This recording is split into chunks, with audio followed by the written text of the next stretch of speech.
Kita masih bisa beribadah, semua karena anugerah Tuhan. Dan firman Tuhan kepada kita hari ini, orang yang hidup dengan tulus hati akan ditopang oleh Tuhan, diberkati oleh Tuhan, dan menjadi berkat. Yang mau mengalaminya katakan saya. Saudaraku, kalau berbicara tentang tulus hati, itu adalah hati Tuhan sendiri. Itu adalah sebuah istilah rohani untuk menunjukkan kemurnian hati, kejujuran, sebagaimana sebenarnya manusia ini diciptakan Tuhan serupa dan segambar dengan Dia. Harus kita akui bahwa keadaan dunia saat ini, di tengah-tengah banyaknya kepalsuan, di tengah-tengah banyaknya kejahatan, menyebabkan manusia mulai kehilangan ketulusan.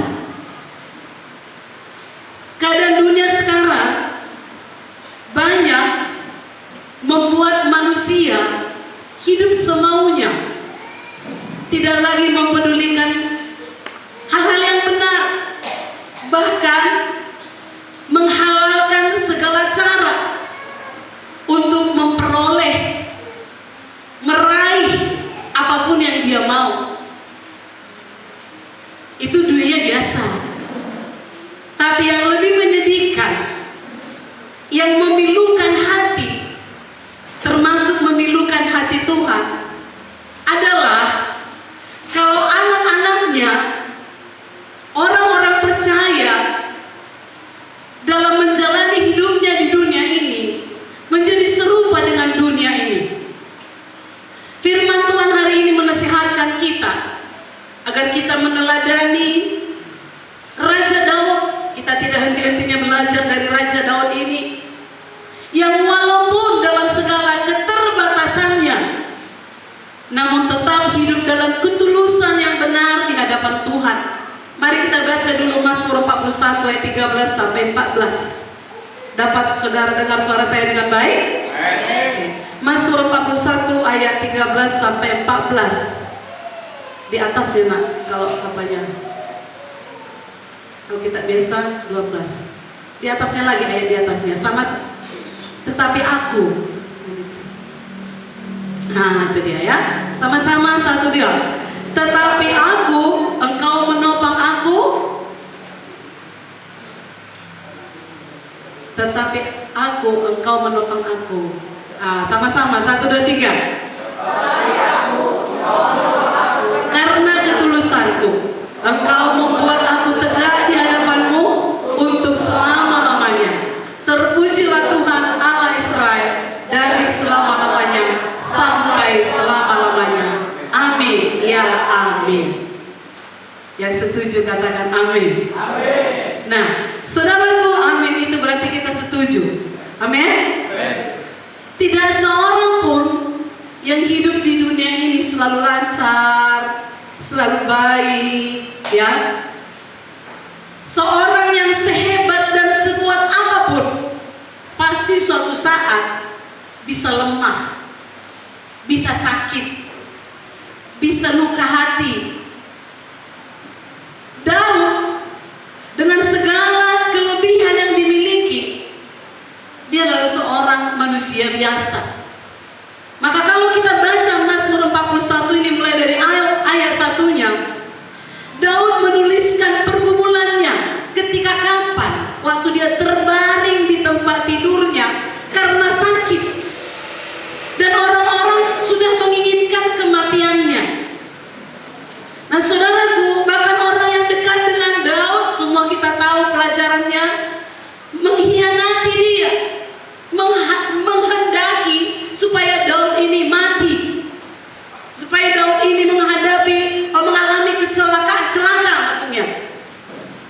Hal ini merupakan tekanan yang besar dan menyakitkan bagi Daud.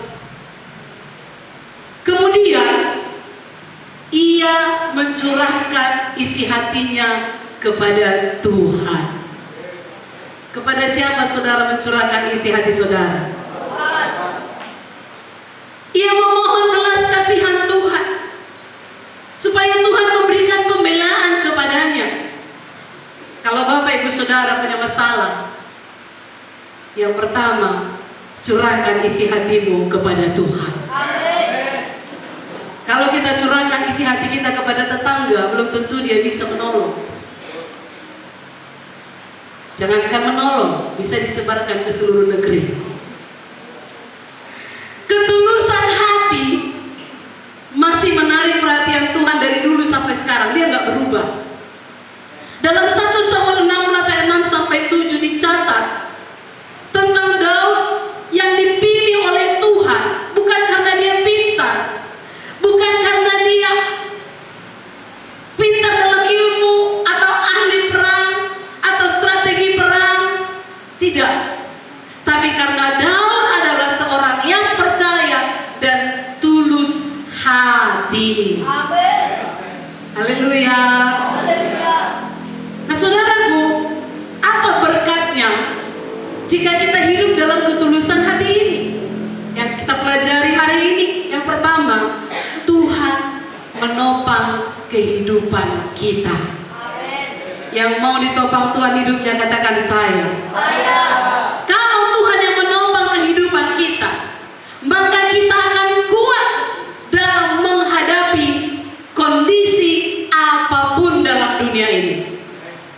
Saudaraku, pada masa-masa ini kita perlu ditopang oleh Tuhan.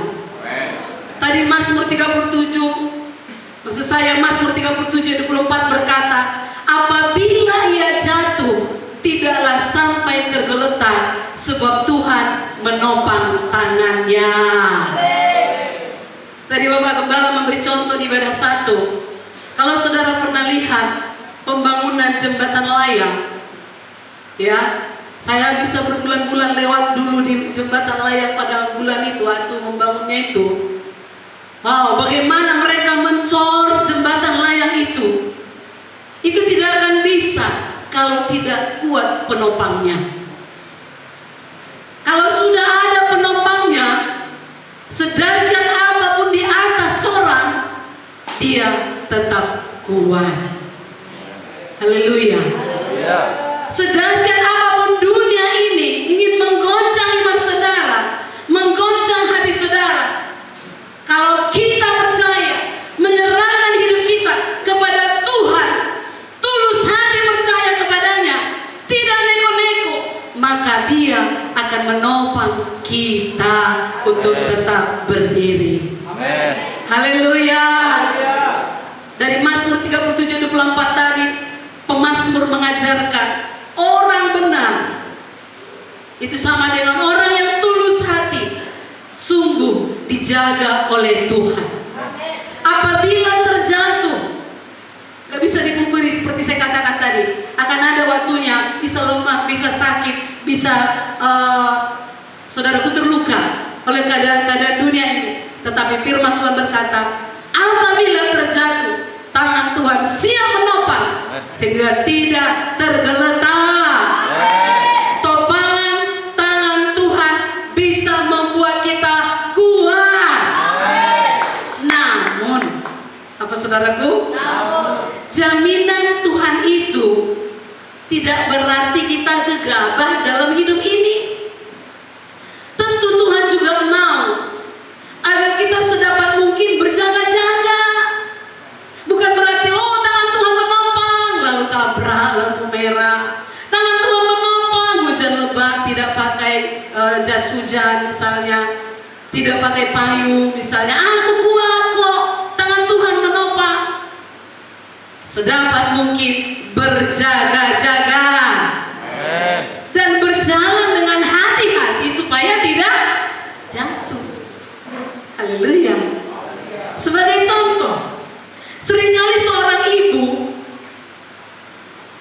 berteriak keras pada anaknya. Kalau anak-anaknya sudah mulai lasak misalnya, berlari kencang, si ibu berteriak pelan-pelan, nanti jatuh. Jangan lari kencang-kencang. Si anak dengar, tapi dia nggak peduli dengan teriakan ibunya. Dia terus berlari, semakin kencang, dan tidak lama terdengar kedebuk, terluka. Saudaraku, Sudah tentu si ibu yang sangat mengasihi anak akan datang membantunya, menghampirinya, membantunya berdiri, tapi sambil ngomel. Apa dikatakan si ibu? Apa aku bilang tadi? Jangan lari-lari. Jatuh kan? Itu kata si ibu, betul? Betul? Saudaraku, pelajarannya kepada kita. Kita harus mau dengar nasihat firman Tuhan. Apa saudaraku? Dengar nasihat firman Tuhan. Dengar nasihat hamba-hamba Tuhan. Dengar nasihat sesama anak Tuhan kalau itu seturut firman. Haleluya. Supaya kita jangan kedebuk dan terluka. Kita seringkali seperti anak kecil tadi, suka merasa diri mampu dan berpikir gak akan mungkin saya jatuh. Firman Tuhan menasihatkan dalam 1 Korintus 10:12 berkata begini, sebab itu siapa yang menyangka bahwa ia teguh berdiri, hati-hatilah supaya ia jangan jatuh. Firman Tuhan mengingatkan supaya kita berhati-hati dalam hidup ini. Banyak orang terlalu percaya diri, menyangka dirinya mampu, yakin bahwa dirinya teguh berdiri. Padahal apa yang kita pikir itu, apa yang kita sangka itu gak jaminan. Siapa jaminan kita? Tuhan Yesus. Kadang manusia ini ada terlalu percaya diri. Contohnya, dia yakin dia sangat ganteng, lalu berjalan dengan gagahnya, cuek kepada semua perempuan. Yakin dia ganteng, padahal orang lain pikir nggak seganteng-ganteng amat kok, kira-kira gitu. Ya, ada yang yakin dirinya pintar, tapi sebenarnya di atas langit masih ada kata orang. Ada yang yakin dia penampilannya bagus, suaranya merdu, itu menurut dia, dan banyak yakin-yakin lainnya, padahal tidak. Keyakinan seperti itu yang memakai ukuran diri sendiri sebenarnya merusak hidupnya sendiri, dan keyakinan seperti itu akan mengarah pada kesombongan. Kalau bahasa sehari-harinya kelewat pede, akhirnya gedebuk, jatuh. Kadang kita seperti anak yang jatuh tadi. Seringkali kita lupa, kita ini sebenarnya manusia biasa, rapuh dan bisa terjatuh. Namun ingatlah, ada Yesus yang selalu mampu dan setia membantu kita agar kita tetap bisa kuat. Haleluya. Itu gunanya kita duduk di bawah kaki Tuhan tiap hari. Untuk apa? Kita minta Dia mengingatkan kita supaya tidak sombong, tetap tulus hati percaya kepadanya, kepada firman-Nya. Duduklah di kaki Tuhan dan lakukan seperti Mazmur 139 ini ayat 23 sampai 24. Sama-sama kita baca. Mazmur 139 ayat 23 sampai 24. Selidikilah aku ya Allah. Sudah dapat? Mazmur 139 ayat 23 sampai 24. Sama-sama kita membacanya.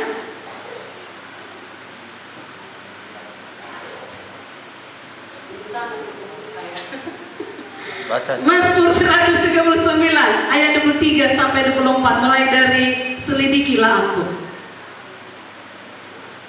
Sama-sama 1, 2, 3. Selidikilah aku ya Allah, kuat-kuat.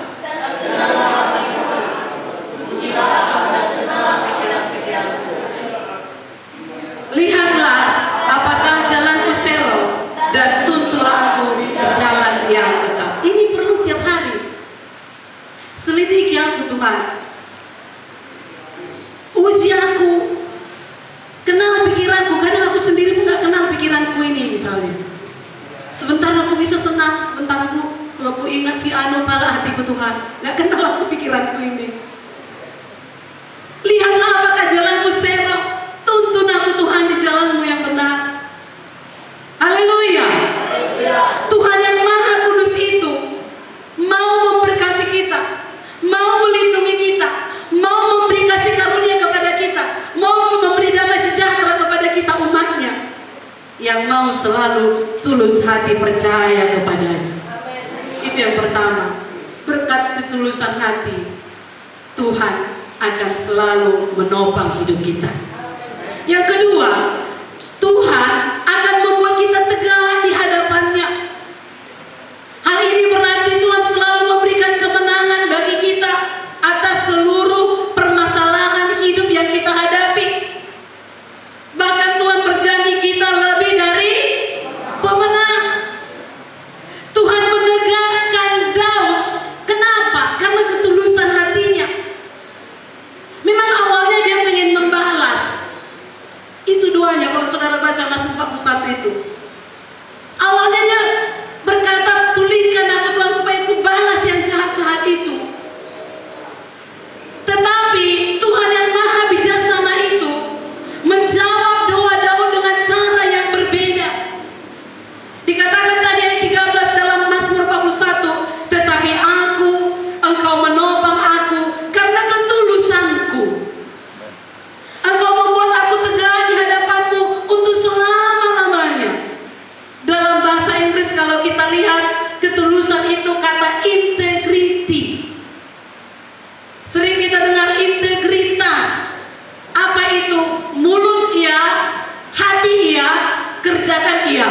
Itu integritas. Bukan lain di hati, lain di mulut, lain dikerjakan. Itu bukan integritas. Nah saudaraku, jadi Tuhan menopang Daud sehingga menjadi tegak karena ketulusan hati Daud. Tahu Tuhan isi hatinya, maksudnya gitu. Tahu Tuhan bahwasanya Daud ini, kalaupun dia bangkit sembuh kembali, tidak akan membalas musuh-musuhnya, tetapi kondisi hatinya yang tulus itulah membuat dia dijawab oleh Tuhan. Haleluya. Daud menyadari bahwa pertolongan Tuhan, kekuatan dari Tuhan, perkenanan Tuhan datang dari ketulusan hatinya, dari integritasnya di mata Tuhan, bukan karena nafsu untuk melakukan pembalasan. Saudara, kebenaran Tuhan mengenai ketulusan ini tidak pernah berubah. Bukan berarti karena rusak zaman ini lalu kebenaran ini berubah. Sikit-sikit gak tulus gak apa-apa lah, enggak. Di hadapan Tuhan kebenaran ini tidak berubah. Jika Tuhan menopang Daud karena ketulusannya, Tuhan juga menopang saya dan saudara yang mau tulus hati. Yang ketiga, berkat dari ketulusan hati, kita akan mengalami berkat Tuhan yang luar biasa. Apa itu? Bukan soal materi, itu hanya tambahan, tetapi berkat pemeliharaannya. Amsal 10 ayat 9 berkata begini, siapa bersih kelakuannya, aman jalannya, tetapi siapa berliku-liku jalannya akan diketahui. Bersih jalannya, bersih kelakuannya, tulus hati, itu maksudnya akan aman jalannya. Yang mau aman di tengah gelombang dunia ini, katakan saya. Jaga hatimu tulus di hadapan Tuhan. Bersih kelakuan kita, kiri kanan muka belakang banyak goncangan. Kalau tulus hati akan aman jalan saudara. Berkat apa lagi? Amsal 28 ayat 18 berkata begini, siapa berlaku tidak bercela akan diselamatkan, tetapi siapa berliku-liku jalannya akan jatuh ke dalam lubang. Jangan suka berliku-liku, jangan suka menyerempet-nyerempet. Tidak bercela, itu tulus hati, akan diselamatkan dari keadaan-keadaan dunia yang jahat ini. Haleluya. Haleluya. Haleluya. Dan Mazmur 7:11 berkata begini, perisai bagiku adalah Allah yang menyelamatkan orang-orang yang tulus hati. Yang tulus hati katakan amin. Amin. Tuhan perisai kita. Amin. Diselamatkannya kita dari keadaan dunia yang jahat ini. Sekiranya pun di depanmu ada orang berlaku jahat, tapi Tuhan perisaimu akan menjagamu. Haleluya. Ayat kemudian kita baca sama-sama Mazmur 24 ayat 4 sampai 5. Mazmur 24 ayat 4 sampai 5. Orang yang bersih tangannya, sama-sama 1 2 3. Orang yang bersih tangannya dan murni hatinya, apa yang terjadi? Yang tidak menyerahkan dirinya kepada penipuan dan yang tidak bersumpah palsu, maka dialah yang akan menerima berkat dari Tuhan dan keadilan dari Allah yang menyelamatkan dia. Yang mau menerima berkat dari Tuhan katakan saya. Bersih tangannya, murni hatinya. Haleluya. Tidak menyerahkan diri kepada penipuan dan tidak bersumpah palsu. Bersumpah palsu itu apa? Berjanji tapi tidak ditepati. Itu sumpah palsu. Saudaraku, dan banyak berkat lainnya lagi. Puluhan ribu kalau kita baca. Ketahuilah, orang-orang yang tulus hati akan mengalami berkat Tuhan yang luar biasa. Dan dikatakan keadilan Tuhan yang menyelamatkan dia.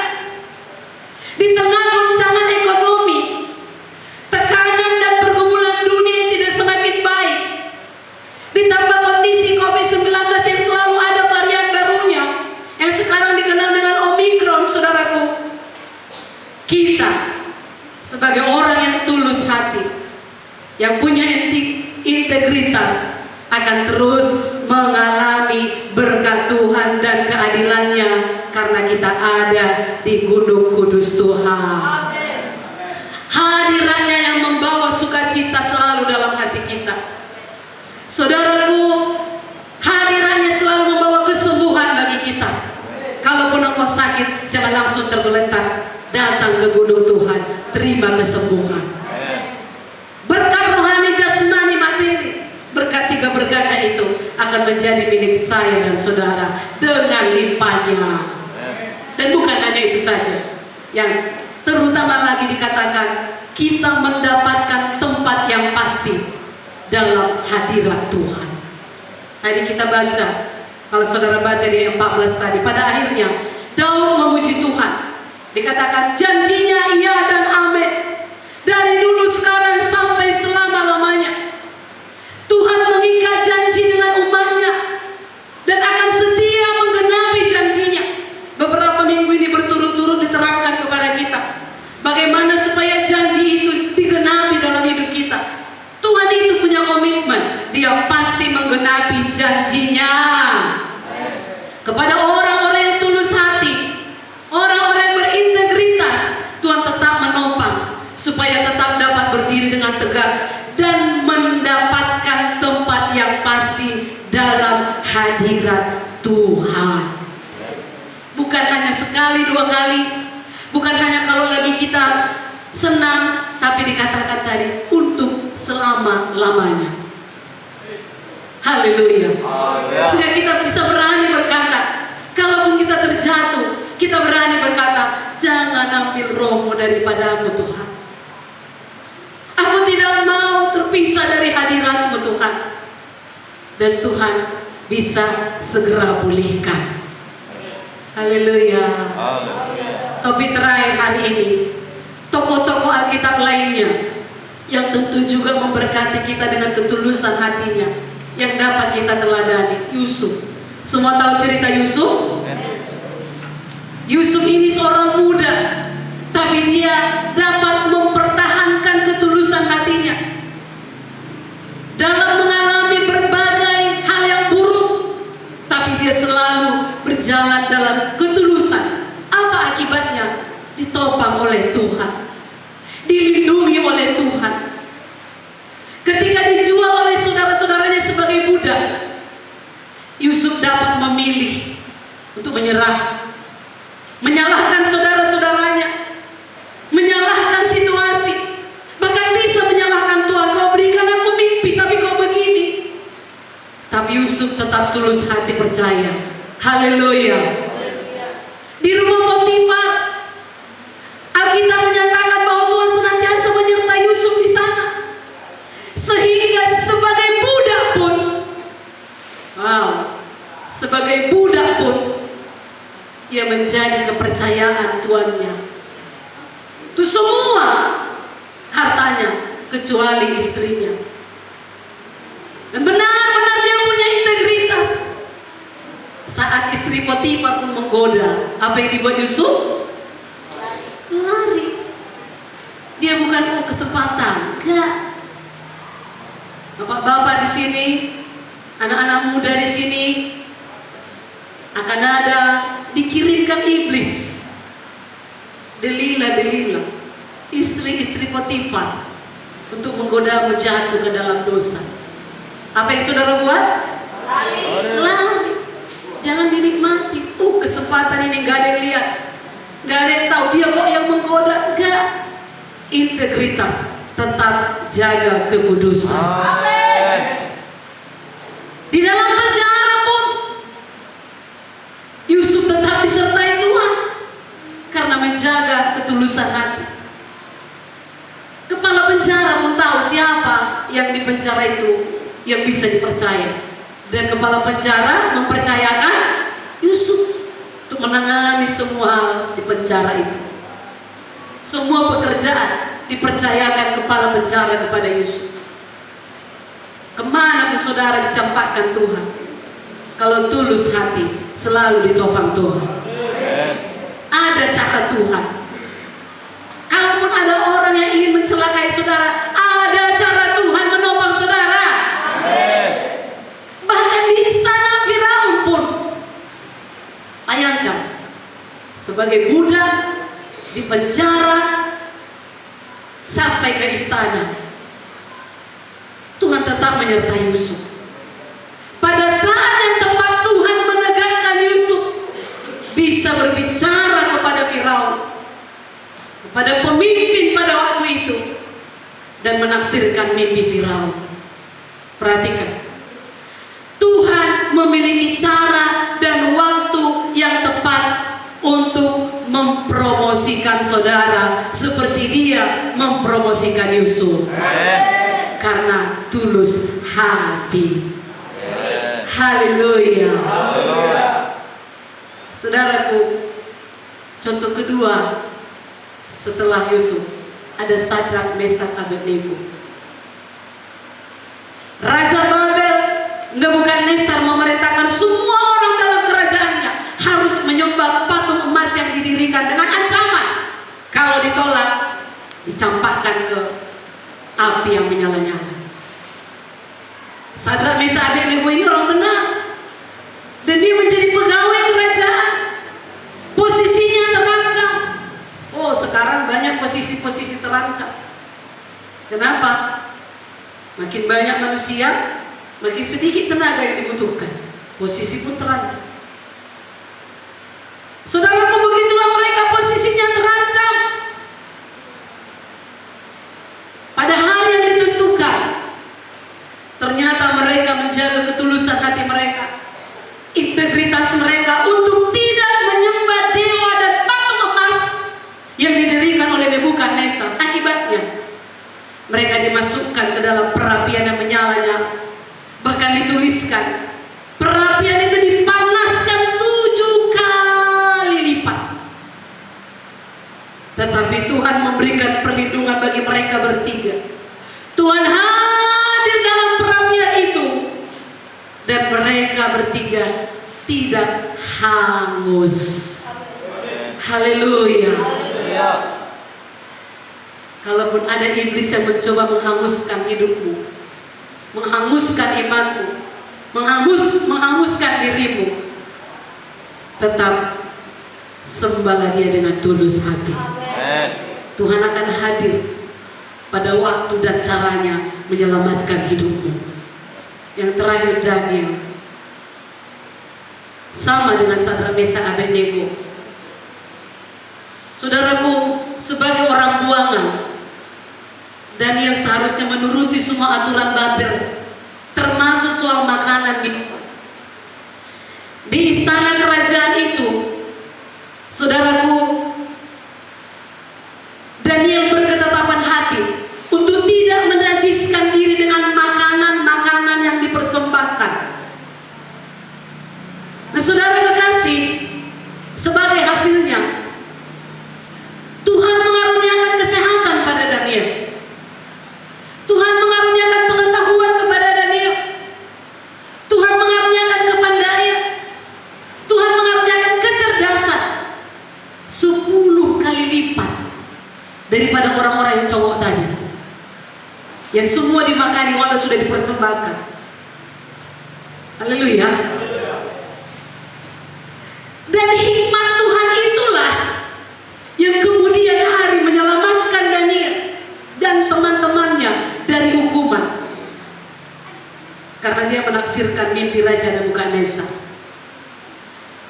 Dan pada suatu hari, pada zaman Darius, Daniel tetap hidup dalam ketulusan hati untuk menyembah Tuhan yang benar.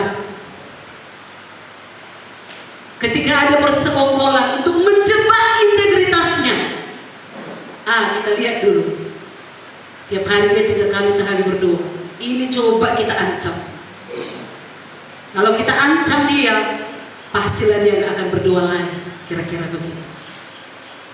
Saudaraku, tapi Daniel tetap berjalan dalam ketulusan hati, sekalipun harus masuk ke dalam gua singa. Tuhan menyatakan kuasanya untuk menopang Daniel dengan mengatupkan mulut-mulut singa. Sebenarnya sering kita dengar, sering kita baca, sering kita tahu. Tapi kalau kita diperhadapkan masuk ke gua singa, mau? Kalau sekarang inilah dibuat kandang singa di situ. Yuk, Pak Siti masuk ke gua singa itu. Mau, Pak? Berpikir 1000 kali kan? Sama seperti Sadrak Mesak Abednego tadi. Kalau nggak kau sembah ini, patung yang sudah dibuat raja ini, campakkan kau ke api 7 kali lipat. Yuk, Pak Regar masuk ke api itu. Nah, kau sembah dia. Mau? Kalau sekarang itu terjadi,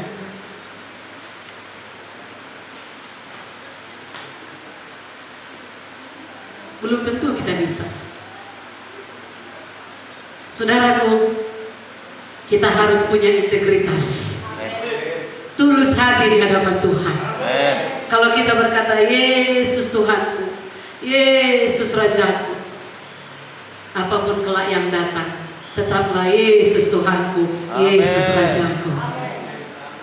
Apapun situasi dunia ini yang mencoba mengalihkan perhatianmu daripadanya, sehingga tidak berdoa, sehingga tidak membaca Alkitab, sehingga tidak beribadah, sehingga lebih menuruti mereka, sehingga lebih menuruti keinginan daging. Orang yang tulus hati tahu mana yang utama. Haleluya, saudaraku. Kita harus mempunyai integritas, ketulusan, baik dalam perkataan kita. Seorang yang tulus hati atau berintegritas dalam kata-kata, seperti saya katakan tadi, selalu berkata ya jika ya, tidak jika tidak, alias tidak nego-nego.